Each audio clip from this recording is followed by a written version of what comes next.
All right, guys, what is up? All right, so this video, I'm going to be going over two different stocks that I think are going to at least start climbing and getting out of this accumulation zone that they've been in for quite some time now. So since June, we have Nikola, and then I have another stock that I'll be going over after this. All right. Okay, so this is the analysis here and what I'm using to determine this breakout. Apart from indicators and just doing technical analysis, you guys know that in this channel we use a lot of reference patterns to analyze how this has occurred in the past, right? So there's a lot of different stocks that have already done this back in 2021, back in 2022, and even 2023. So I have all these patterns that I'm going to be talking about here. But first, I want to talk about the indicators. So to start off here, we have an indicator called levels. Okay, all these indicators, guys, I've coded and I have available on the TradingView website. You can click the link below and it'll take you straight there. Okay, so I want to talk about this indicator here. So this indicator is very good at spotting these levels that are oversold. All right, so we have 4 different levels, 4 different stages, and whenever the price is on that lower band, so this is the first level, this is oversold territory. Whenever it is outside on that 4th level, that's overbought territory, right? So right now we are inside the band, not outside, so it's not quite oversold, but it's getting very close, and it looks like it wants to come down to the 60-cent range before springing back up. Right, so we have a few indicators here that are calling for this breakout. So there's the levels and then there's spots, right? Spots is very simple, very similar in a way, but it does use a smoothing filter here, this curve that you're looking at here, to tell us if the price is more likely to come down or break out. And here's a correlation just so you guys know right now, right? So from August 2022, we have Nikola breaking down. We have a pink spot. It just rides that pink spot until it breaks out, fakes out, does the same thing here, and then we finally see that breakout here. And I'm on the daily chart, so this one is typically pretty accurate. And right now, we are just riding the pink curve. We're just riding it. You can see there's some wicks just hanging before we fully break out here, which I think we're going to do soon. So one more indicator that I use, and this is the one where I'm going to analyze 2 different charts here, right? So we're going to bring them up. I'm going to talk about GME. GME was previously in distribution. This is GME in 2020, August 2020, before fully breaking out and basically squeezing, right? But we're not trying to compare stocks based on their full potential, which in this case GME just squeezed, right? Not saying that Nikola is going to do that, but we can analyze where we are in this market cycle, right? Which is what we think to be accumulation, right? So falling distribution for 4 years, now we are in accumulation. Here's GME developing a very similar pattern once it bottomed. Okay, we also have Riot doing the same thing. Okay, so back in 2018, before breaking out in 2021, it took about 4 years to do the same thing. Came down, leveled, and you can see it even springs before climbing back up. So this is why this is one of the stocks I'm tracking to break out going into next year. We have Riot here. We also have Plug. We have Carvana, which is the one I'm going to be talking about. And then we even have Pepe, right? Pepe doing this already right now. So we look down below. Okay, here is Carvana with volume. And I have an indicator down here that tracks volume times price, so you can get a better picture of what volume is doing on that phase. So in this phase, being accumulation, we take a look at the indicator up here. Okay, and sometimes you can't see this with price, but let's overlay them together, even the stock itself overlaid on top, right? Okay, before Carvana broke out after this massive dump, going from 350 basically down to $3. Okay, it had this accumulation phase, right? You could see it down here on the volume indicator. Kind of looks like a pennant, right? Looks like a little pennant formation. Comes down, trades sideways. You get a little bit of red volume coming in before fully breaking out, which is not something we are seeing just yet on Nicola's chart. But you can see that the correlation between the two here, almost this volume indicator here is showing us that the chart itself, it has more accuracy than it being overlaid on just Nicola's chart on top, which is pretty crazy. So that's one thing. Okay, and that's just the volume indicator here. We also have the levels indicator and the spots indicator. All right, so levels indicator, again, showing us that breakout, oversold, and then coming back in. Okay, and then right as we come back in, it just writes that fourth band before springing and then climbing back up. Now, I think based on this is not a one-to-one tracking, so we can't say that I believe this took 120 days to fully develop, and then Nicola's chart right now, we're looking at about 180. So it's not 1-to-1, it's about 1.5 to 1 on the tracking, which is fine because we still track fractals here, which just means you manipulate the structure of the pattern, you shrink it up in size because it does play out on smaller and larger time frames. Same thing. All right.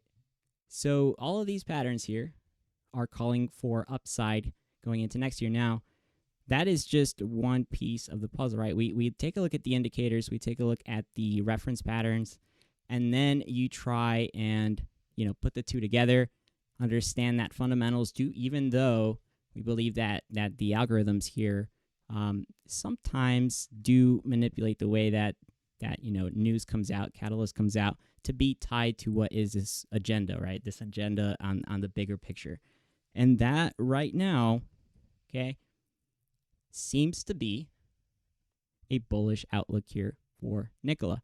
So whatever the agenda is here, whether the price comes up or not, I think things are looking more bullish than they are bearish, and why we can narrow it down to those possibilities. Okay, so Nikola is one. Okay, we also have one more stock here to talk about, and it's Paramount. Okay, Paramount, very similar setup in that they're both extremely oversold, right? You go on I think this one, okay, followed more of a pump and dump formation that took about 2 years to develop. With Nikola, it took a little bit longer. It was back in 2020. So both have, I think, the same amount of potential. I think with Paramount, I think things are going to happen a little bit later, because right now it's in a stage of, I think, in a short-term stage of distribution. So it looking like it wants to break out here. It can, but if you start to see it come back down, it might very quickly reach that that $11 to $10 range breakdown to spring. That's the only difference here between the two. Nikola is just a straight bullet, springing all the way down constantly, or consistently just breaking new lows, new all-time lows, whereas Paramount is right there right now. So this becomes a little bit riskier because it can still come down there. And the one reference pattern that I'm tracking right now on this happened already on a smaller time frame, which is a stock IBRX. Okay, this is a fractal, so it's not a one-to-one pattern. Okay, remember this entire chart, this big chart here, took 4 years to fully develop, and on IRBX it took a few months. But the interesting thing about the two is how accurate the levels are. So when we take a look at not only this pump and dump, which is, we clearly see that the two line up very well, but it does the same thing. It pumps, it dumps, distributes, and then even down here, we're seeing a lot of similarities between the two, the way the pattern is structured. And this one would be calling for the $50 range sometime next year. Why I'm bullish on these two. This is just another reason, just tracking this pattern. And these two also have a correlation. Nikola and Paramount have a correlation of going up together, right? What I mean by that is that these sectors are typically tied together in some form of way. Both of these were tied together in the whole meme thing, right? That went down in 2021 with AMC.